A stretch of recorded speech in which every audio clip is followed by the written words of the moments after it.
up, you guys? Will here from SHADOW ASCENT signing back in. And last week I didn't make a video because I had a little bit of a problem. My throat was swelling up and it hurt to talk. So yeah, it wasn't the move. But I'm back now, and I've officially moved out of my now ex-fiance's, well, our condo. And my parents were kind enough to let me stay for a little while, so I've moved in there for the time being. And it was very hard taking everything out, all of my stuff, and going and seeing everything just empty. And in that moment, I thought of all the memories and all the times the first night we met, how innocent everything was. And it was hard. It's probably been the hardest part about all of this, with the exception of like the immediate shock and disbelief of knowing, oh, we're broken up. But I think it was also the most necessary because it's the chance to really heal. I felt pretty lonely the last few nights. It's been hard to go to sleep, had some pretty wild dreams. But, you know, for the first time in my life, truly, I'm not only experiencing heartbreak, but I have to go through a period of time in which I have to be patient with myself emotionally. And throughout this process, I have to find it in myself to be okay and accepting of uncertainty. And in any type of breakup, that's the challenge in it. It's like this person that was the key component cog of your foundation is now gone. Your home, right? Like, I considered my partner my home, and that's shattered. I had a vision of growing old together and having kids, obviously getting married, and now it's gone, at least for the foreseeable future. We've talked about being open to trying again, but it's not something that you can necessarily hang your hat on, remaining in this emotional state of limbo where you're like holding on to hope, because that only delays the inevitable almost, at least for the time being, that you have to accept that it's permanent. You have to work on yourself and prioritize yourself throughout this time. Otherwise, it's going to be this slow burning death by 1,000 paper cuts, and nobody wants that. But yeah, man, it's been a hard time the past few months, and I'm ultimately just trying to see it as a part of the journey, not really play the victim. Although I will say, this past week, a lot of things were building up, and I did kind of have a breakdown because I had gotten written up over something at my job that honestly was pretty stupid, but it's still a company policy. And I also, like I said, was sick. My voice sounded so terrible. It was painful to talk. I had gotten fraud on my credit card, so I had to cancel it and get it mailed to the condo that my ex-fiance is at because I couldn't update my address in time, and work was stressful. And I was angry. Obviously, the breakup too, I was angry. But obviously, I wasn't gonna like break my hand on a wall or destroy something around me. So I got to a safe space and just allow myself to just let it out. I just threw my hat on the ground and said fuck like 10 times, and it felt good because in a way it was kind of like that immediate need of just saying fuck you, world. And it's not like I actually feel that way, but there's moments where it's like, god damn, man, give me a break. And it's been a wild ride. But I think you have to see the beauty in it all regardless, and the lessons that you know come along with it. I'm very fortunate to have a support system that I do of family and friends who will tell me truths, who will relate to me, who will listen to me. And those are people that I need to lean on in these types of situations. You realize you need help. You realize you can't do everything alone. You know, a lot of times I think, especially as men, we can isolate, not wanting to put our problems in others' hands because it feels like it's a burden, like we're a burden to other people. But in reality, we're not.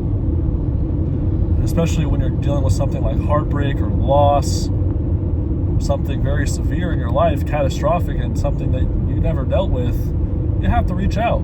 You have to lean on those closest to you. And I think that's when you realize who's truly there for you. It's also a time to watch your habits, because you can kind of go to dangerous coping mechanisms to kind of fill that void of not having that person there, because you will want to fill that void. Not gonna lie, I downloaded a dating app a few days ago. I'm not actually serious about seeing anybody, but it's just this quick fix or need for validation, I guess.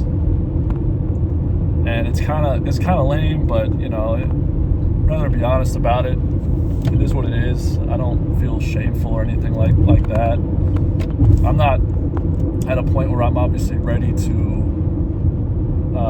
commit to anyone long term. Hell no. And definitely not even short term either, to be honest. I need time to heal, and I also want to work on myself and realize the things that I need from somebody else going forward. But it was hard, because that moment that I was in my staring at that old room at the condo and knowing that this was probably the last time I was going to be there for a while, definitely the last time I was going to be there as a resident. My ex-fiance was actually there too, and we cried together. And I think there were ways that we kind of misunderstood the other throughout our relationship, or ways that we kind of felt alone that we didn't pick up on, that I didn't pick up on that she felt, and that she didn't pick up on that I felt. And look, there's a lot of feelings, without a doubt. There's a lot of emotions, but I think the important thing here is to take accountability, because it is a two-way street, and you, being I in this situation, I messed up in many ways. It's my first relationship. Of course I'm going to mess up. I didn't do anything so utterly drastic like cheat or,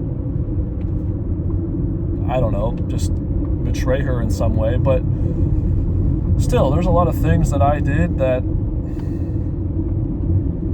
if I didn't do, we would probably still be together. And so that hurts, but there's nothing you can do besides look at it and respect the fact that you're human. And going forward, no matter how wise I become, old I become, I'll still make mistakes. And you have to be comfortable with that. And this is a time in my life where I also think it's important to be a little bit uncomfortable.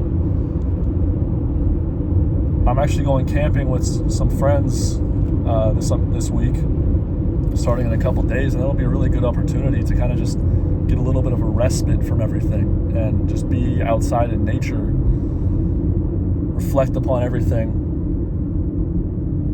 But when I come back, especially, because right now I'm still unpacking and moving out, or moving in with my parents, and so it's still a lot. But when I come back from that trip, I really want to get back into the gym, like daily. But it's going to take, starting again, which is not comfortable for me yet. It's not routine for me yet.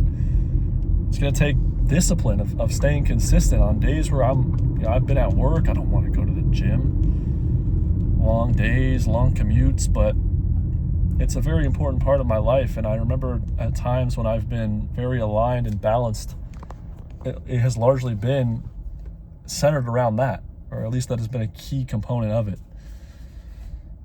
So it's building these routines. Now is not the time to drown your sorrows in any type of way. It's not to say you don't want to face your feelings, but I don't really want to watch porn, which has been a very toxic cycle I've been in. I don't want to drink or smoke, unless it's just an occasional social opportunity, but on my own, it's not a good idea. And yeah, just being able to sit with the uncertainty. I've never felt this much uncertainty as far as what my future looks like, because I thought my future was set. And I think there's also a lot that I'm learning about relationships, about women, about one thing, in the last couple of months, that she was extremely checked out I wish that I would have seen that sooner and kind of picked up on what it was. But now I know, right? And I have to apply that knowledge and understand maybe how that happened, but also when that sort of happens, what to do, how to handle it, how to approach it, and maybe what's even going on in the first place. So yeah, glad I can make a video today, and I appreciate anyone tuning in. I think I'm going to end it here, but much love to all. Good vibes.